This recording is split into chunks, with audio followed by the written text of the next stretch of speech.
Hi, this 5-minute solution gonna show you how to send message yourself on WhatsApp. WhatsApp recently released this feature where you can send message yourself, and to get the option in your WhatsApp, first of all you have to update your WhatsApp app. So go to your App Store or Play Store and search for WhatsApp. If you see any update available, first of all, make sure to update your WhatsApp app. Then open your WhatsApp app, and from your WhatsApp home screen, tap on this new chat icon at the bottom right. And now, at the top of this contact list, here you will find your WhatsApp name. And next to your name, you will see you.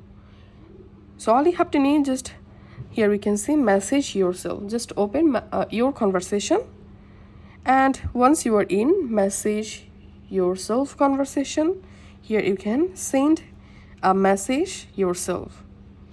You can also send here any important documents, important photos, or important passwords, and those documents, photos, or passwords won't be deleted, as you can see.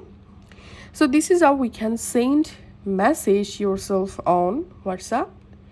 If this video helped you out, please leave a like and leave a comment down below. Thank you for watching.